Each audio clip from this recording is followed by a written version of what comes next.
Dúvida? Pessoal, então jurisdição,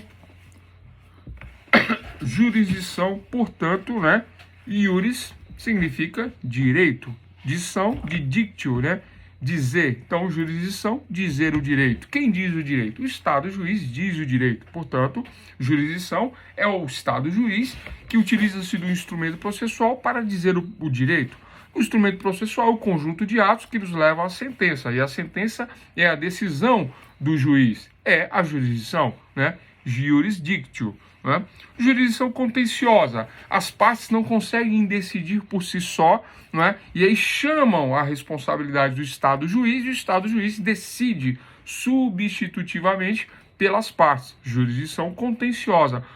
Porque existe uma contenção, existe uma lide, na jurisdição contenciosa, o Estado juiz decide. E na voluntária, as partes já têm uma decisão. Não há necessidade do juiz decidir.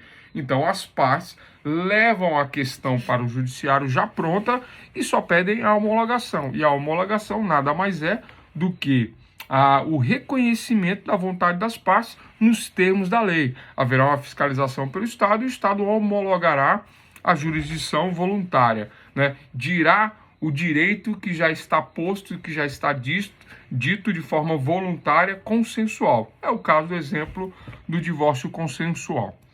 Agora, esta jurisdição, ela comporta princípios. E vamos falar de 7 princípios, né, da jurisdição. Lembrando que princípios são, né, segundo o professor Miguel Reale, princípios são verdades fundantes, né, dentro do direito. O que são verdades fundantes? Ou verdades de base? Ou verdades de fundamentos do direito, né? Baseado no ius naturale? Ou baseado na própria lei? Né? Que verdades são essas, né? Então vamos falar dessas verdades da jurisdição, né? Da juris dictio, né? Então, princípios da jurisdição, anotem o número 1, princípio número 1. Princípio da inevitabilidade. Anotaram? Inevitabilidade. Uma vez ativada pelas partes, ou seja, uma vez a parte entra no judiciário com um pedido para o Estado juiz, inevitável a apreciação do Estado juiz. O Estado juiz deverá obrigatoriamente apreciar esse pedido, apreciar esta petição, né? A jurisdição é uma forma de exercício do poder do Estado, né? Lembrando que o judiciário é um dos 3 poderes do Estado, né? Poder executivo, legislativo e poder judiciário. E esse poder judiciário, ele vai, né, de forma inevitável, se provocado, atuar. Então haverá, né, a jurisdição atuante. Dizer o direito é a obrigação do Estado, né? Então, então haverá o cumprimento de suas decisões que não pode ser evitado pelas partes. Entrei com um pedido de divórcio contra ela. Aí o juiz analisa o pedido, verifica o pedido e manda citar a parte. Citando a parte, manda a parte contestar sob pena de tornar válido aquilo que eu disse contra ela.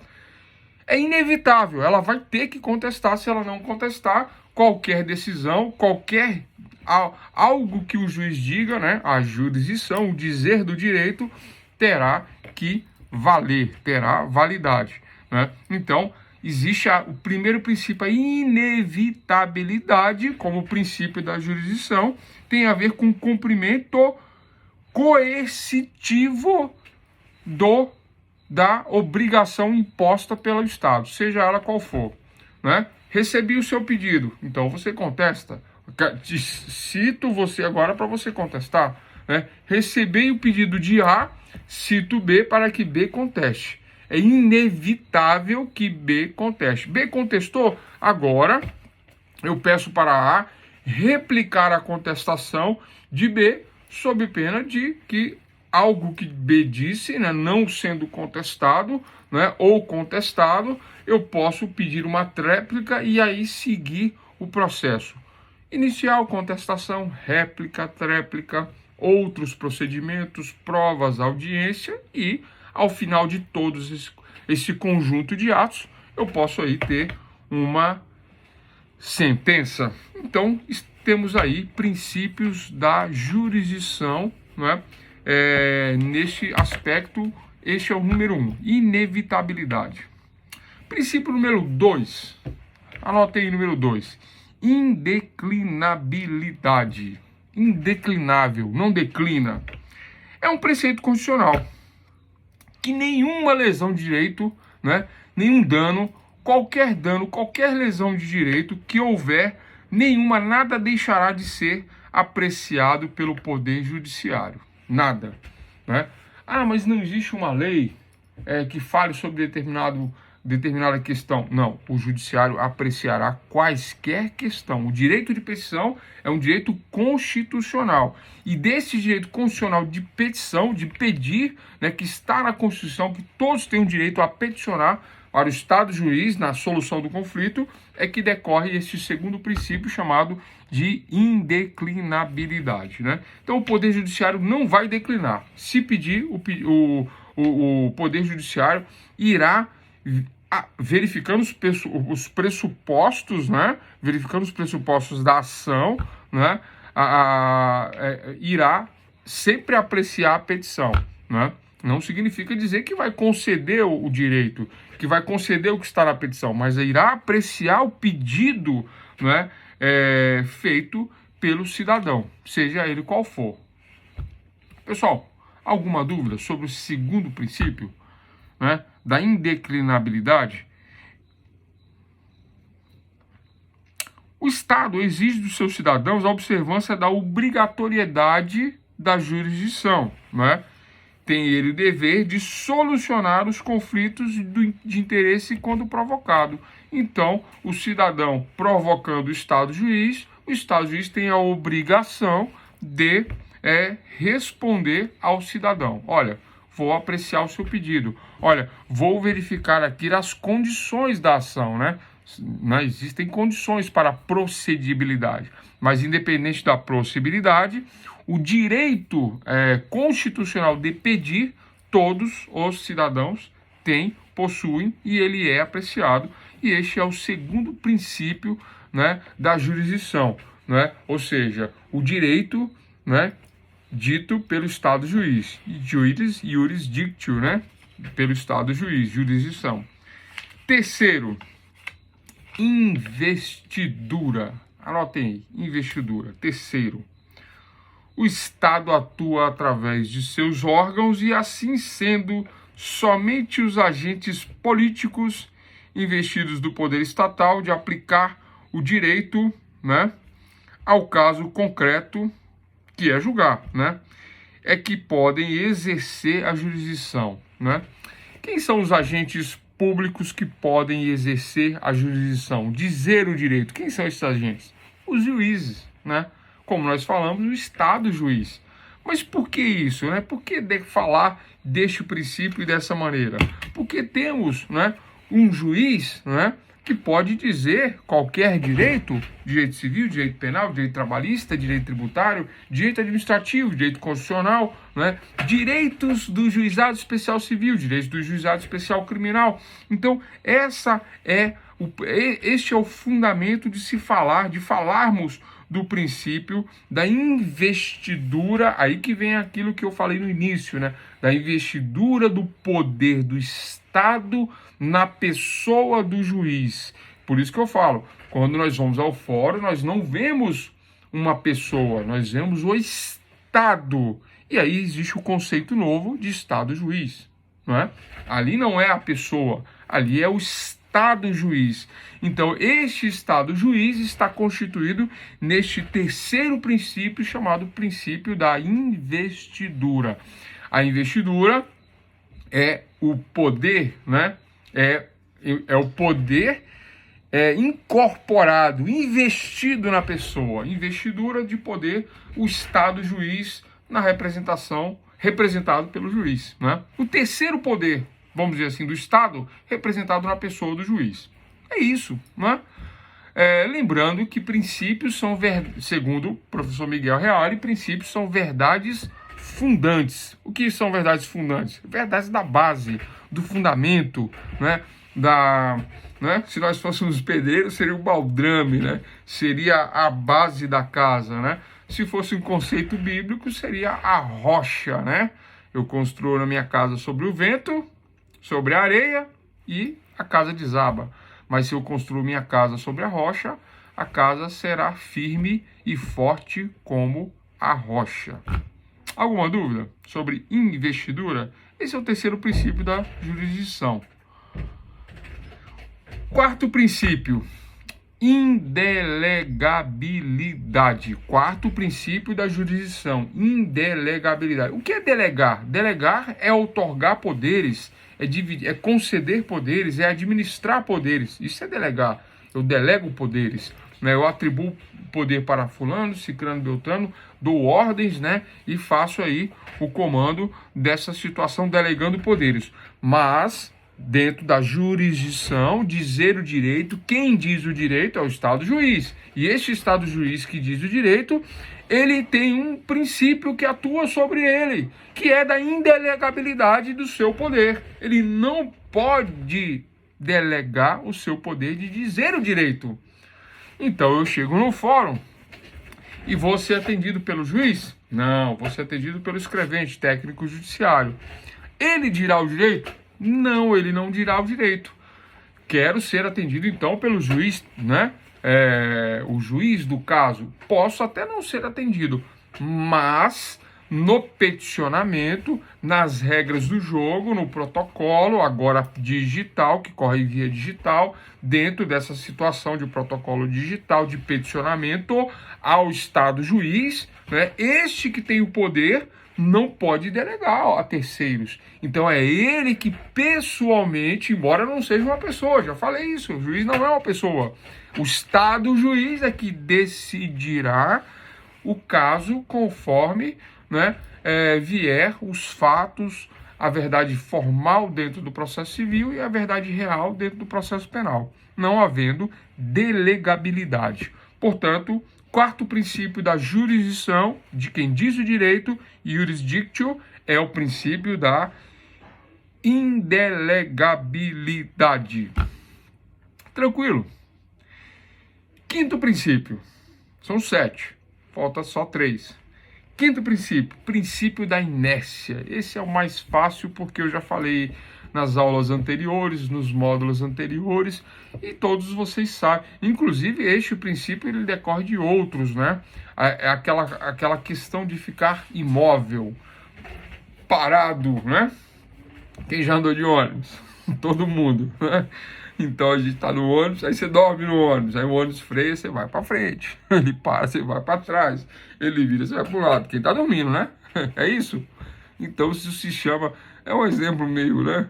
Mas isso se chama inércia, você fica parado. E quem te provoca te movimenta, não é nesse caso que eu falei, que agora é o ônibus, né? Joga para o lado, joga para o outro, joga para frente, joga para trás. E isto é inércia, né?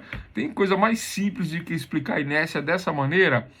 O juiz, eu caio, eu também caio, né? O juiz, ele é inerte, incide sobre o juiz, incide sobre este que diz o direito, jurisdictio, este, o Estado juiz que diz o direito, juris, direito, né? E dictio, dizer. Então, o Estado juiz, este agente que diz o direito, incide sobre ele este princípio da inércia. Ele fica paradinho, quieto lá, não pode ele abrir a boca para dizer o direito, a não ser que seja provocado por partes, né? Partes, né? Dentro do processo. Lá na jurisdição contenciosa, como nós falamos lá no início da aula, né? Na jurisdição contenciosa, se ela entra com o divórcio contra ele, ela pede ao Estado juiz, excelentíssimo senhor doutor juiz, Estado juiz, né, de direito civil, de uma das varas, de uma das igrejas, vara de família, né, venho requerer o divórcio em relação ao fulano de tal. E o juiz analisando, porque ele é inerte, mas ele foi provocado, ele falou, opa, então, concedo o direito constitucional de petição, né, analiso sua petição, verifico aqui as condições da ação, ok, mande citar a parte contrária. Cita a parte contrária para se defender em contestação, ampla defesa e contraditório. E aí contesta e aí segue os atos processuais até a decisão final, até a sentença, porque o processo é o conjunto de atos que nos leva à sentença, que nos leva a iuris dictio, dizer o direito. É isso. Então, o princípio da inércia é o princípio de ação, onde a jurisdição não pode ser exercida de ofício. Anotem aí. A jurisdição não pode ser exercida de ofício, né? A jurisdição só poderá ser exercida dependendo sempre de provocação das partes.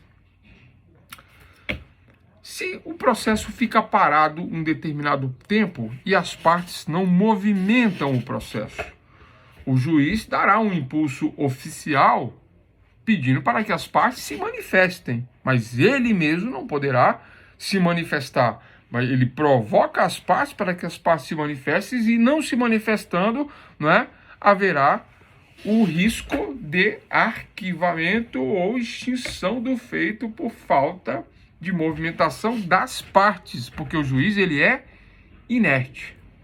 Este é o quinto princípio. Sexto princípio da jurisdição. Anotem aí, doutores. Princípio da aderência. O que é o princípio da aderência? O que é este princípio que incide sobre o Estado juiz, sobre aquele que diz o direito? A aderência, o exercício da jurisdição por força do princípio da territorialidade da lei processual, deve estar sempre vinculado a uma prévia delimitação territorial. Mas o que significa isso? É o princípio da aderência do Estado juiz ao que ele adere, ao que ele deve aderir, onde está limitado a atuação do Estado juiz. O Estado juiz, do ponto de vista territorial, do ponto de vista espacial, ele está limitado à sua atuação, ele está delimitado territorialmente. Aqui falando do Distrito Federal, né, nós temos a região administrativa de Planaltina do Distrito Federal, né, onde fica inclusive a faculdade, né, que nós estamos agora. Se houver um fato conflituoso, litigioso, né, de jurisdição contenciosa, onde eu preciso acionar o Estado juiz para que esse Estado juiz venha dizer o direito, iuris dictio, não é? Pelo princípio da aderência territorial, né, me revela que se qualquer fato ocorrido dentro de Planaltina do Distrito Federal, né, ele deverá ser resolvido pelo juiz, né, Estado juiz, que está dentro da região de Planaltina do Distrito Federal. Só isso. Tranquilo. É muito floreio para dizer pouca coisa, né? Se ele é do Guará, atuará no Guará. Se ele é de Taguatinga, atuará em Taguatinga. Se ele é de Planaltina de Goiás, atuará em Planaltina de Goiás. Se ele é de Águas Lindas do Goiás, atuará somente em Águas Lindas do Goiás. Se ele é de São Carlos, estado de São Paulo, município de São Carlos, vocês falam que não conhece São Carlos, né? São Carlos tem projeto até na nada, já falei isso aí, né? Sei lá. Então é o juiz que atuará em São Carlos. É o juiz de Araraquara, é o juiz que atuará em Araraquara. Se é o juiz, se o fato ocorreu na capital de São Paulo, então é o juiz que atuará em uma das varas, aí são várias, né? Diversas varas cíveis da capital de São Paulo, do estado de São Paulo. Então, doutores e doutoras, fácil a compreensão deste princípio de aderência territorial, né? O juiz estará, né, arraigado, né? Ele adere ao território ao qual ele pertence e não poderá dizer o direito em outro território, pois a sua jurisdição por aderência territorial, iuris dictio, né, refere-se a esta delimitação territorial. Ponto. Último princípio de jurisdição, né? Princípio da unicidade. Anotem aí, unicidade. Muito embora se fale em jurisdição civil e penal,